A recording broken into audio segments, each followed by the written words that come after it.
శ్రీ గురుభ్యో నమః శ్రీమాత్రే నమః. మ్యాక్స్ టీవీ భక్తి ఛానల్ ప్రేక్షకులందరికీ స్వాగతం. అందరికీ నమస్కారం. ఇప్పుడు పచ్చకర్పూరంతో ఏం చేస్తే మనకి ప్రయోజనాలు అంటే అనేక రకాలుగా ఉంటాయి. ఆరోగ్యానికి ఆరోగ్యం, పచ్చకర్పూరం చాలా ఆరోగ్యం అండి. అలాగే ధన అభివృద్ధి, నరదృష్టి, నరఘోష వీటిని తొలగించుకునే ప్రధానంగా ఇవే కారణాలు. మనకి ఎక్కువగా మనకి ఉండే ఇబ్బందులే ఇవి. వీటిని పోగొట్టుకోవాలంటే పచ్చకర్పూరంతో ఏం చేస్తే మనకి మంచిది? మనము తిరుమల ప్రసాదం మనం స్వీకరిస్తే అందులో పచ్చకర్పూరం వేసి ఉంటారు, అందుకే మంచి సువాసన ఉంటుంది. అంటే పచ్చకర్పూరము మరి రోజు హారతి ఇచ్చే కర్పూరం వేరే అంటే వేరు. రోజు హారతి ఇచ్చే కర్పూరము హారతి ఇచ్చిన తర్వాత మొత్తం నల్లగా అయిపోతుంది, కొంచెమన్నా కరగకుండా ఉంటుంది. పచ్చకర్పూరం అలా నల్లగా అంత నల్లగా అవ్వదు, పూర్తిగా అసలు హారతి ఇచ్చామా లేదా అన్నట్టుగా హారతి ఇస్తే అలా ఉండదన్నమాట. ఇది ఉంట కర్పూరం, పచ్చది ఉంట కర్పూరం అయితే చాలా మంచిది. మనకి ధనం నిల్వ ఉండట్లేదు, వెళ్ళిపోతుంది అనుకున్న వాళ్ళు పచ్చకర్పూరంతో రెమెడీ చేయండి, చాలా చాలా మంచిది. ఏంటిది అది?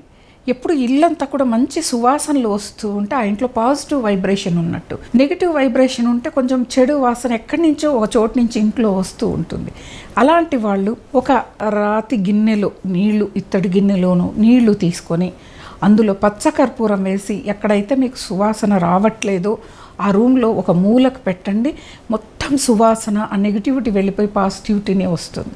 శుక్రవారం నాడు లక్ష్మీ పూజ చేసినప్పుడు ఈ పచ్చకర్పూరంతో అమ్మవారికి పళ్ళెం, ఒక చిన్న వెండి పళ్ళెం తీసుకోండి, లేకపోతే స్టీల్ పళ్ళెం కొత్తది తీసుకోండి. దాని నిండా ముత్యాలు పోయండి. ముత్యాలు పోసి మధ్యలో హారతి ఇచ్చేది పెట్టుకోండి.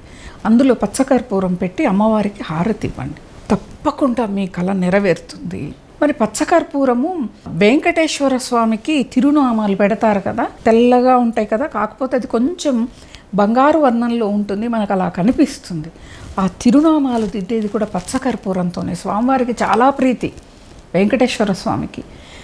శనివారం పూట మనము ప్రత్యేక ఆరాధనలు చేస్తాం కదా, పచ్చకర్పూరంతో హారతి ఇవ్వండి, అద్భుతంగా పనిచేస్తుంది మీకు. శనివారం పూజ ఫలితాలు ఎక్కువగా వస్తాయి.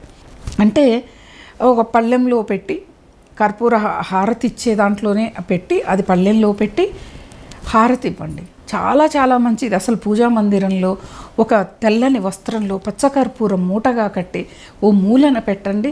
ఆ భగవంతుడు ఆ పూజా మందిరం వైపుకు వెళ్ళగానే ఒక తెలియని పాజిటివ్ వైబ్రేషన్ వస్తుంది. మామూలుగా కూడా అండి స్వీట్స్ చేసేవాళ్ళు కొన్ని స్వీట్లలో పచ్చకర్పూరాన్ని కలుపుతారు.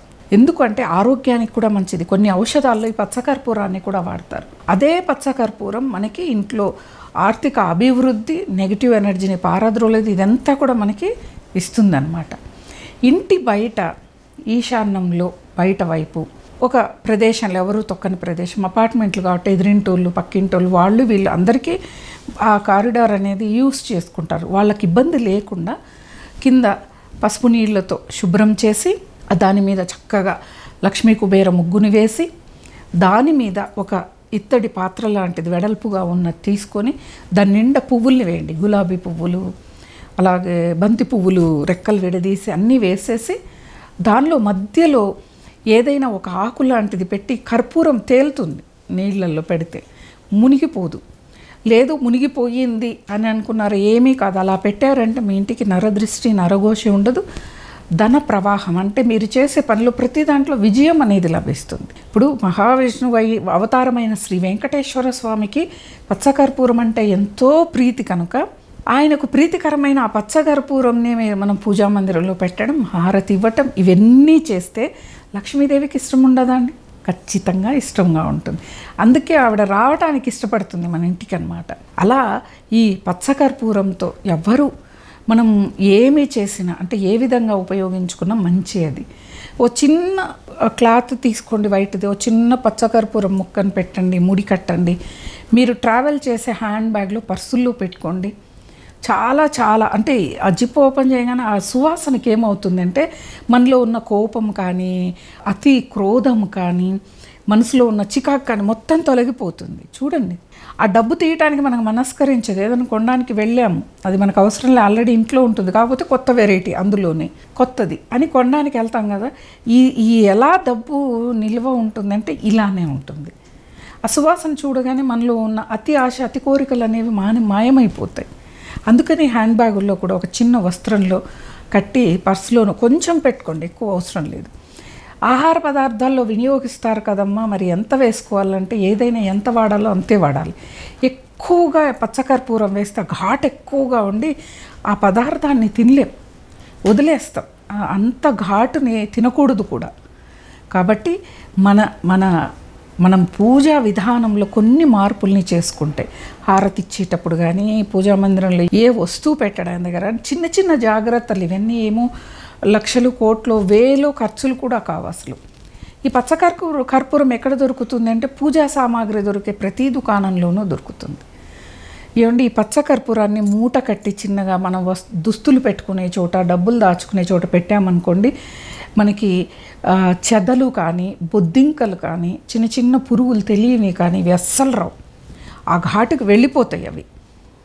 ఎందుకు అంటే నేను ఈ మధ్యకాలంలో ఒకళ్ళు నాకు చిన్న చిన్న బొద్దింకలు వస్తున్నాయి, వాటికి స్ప్రే ఇచ్చారు.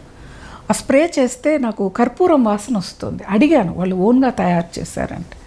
అడిగితే అవును, పచ్చకర్పూరం ఆ స్ప్రే చేస్తేనమ్మా బొద్దింకలు రావు అని. మరి ఆ చిన్న మూట కట్టి మనం బట్టలు పెట్టుకున్న చోట, డబ్బులు పెట్టుకునే చోట పెట్టుకుంటే మనకి చాలా మంచిది కదా. ఆ పురుగుల వల్ల అవి ఒక్కోసారి కొన్ని వస్త్రాలు కొన్ని రోజులైనా ధరించం, అవి పాడైపోవటం అలా జరుగుతుంది. ఇది పెట్టడం వల్ల అలాంటి ఇబ్బందులు అనేవి మనకి రానే రావు. వెంకటేశ్వర స్వామికి చాలా చాలా ప్రీతికరమైన ఈ పచ్చకర్పూరాన్ని మీరు అనేక విధాలుగా ఈ విధంగా మీరు వాడుకొని మీ స్వప్రయోజనాలు మీరు నెరవేర్చుకుంటే తప్పకుండా, అంటే మీరు ఒక్కసారి పచ్చకర్పూరాన్ని తెచ్చుకోండి, తర్వాత ఫలితాలను మీరే చవి చూస్తారు, మీరే కామెంట్ చేస్తారు, అబ్బా అంతా ఇంత కాదమ్మా, చాలా చాలా బాగుంది అని. చూడండి, ఒక్కొక్కళ్ళు మన పక్కకు వస్తే వాళ్ళు ఏ స్ప్రే చేసుకోండరు, ఒక మంచి సువాసన వస్తుంది. ఏంటిదంటే పచ్చకర్పూరం వాళ్ళు బట్టల మధ్యలో మూటలు కట్టి పెట్టి ఉంటారు.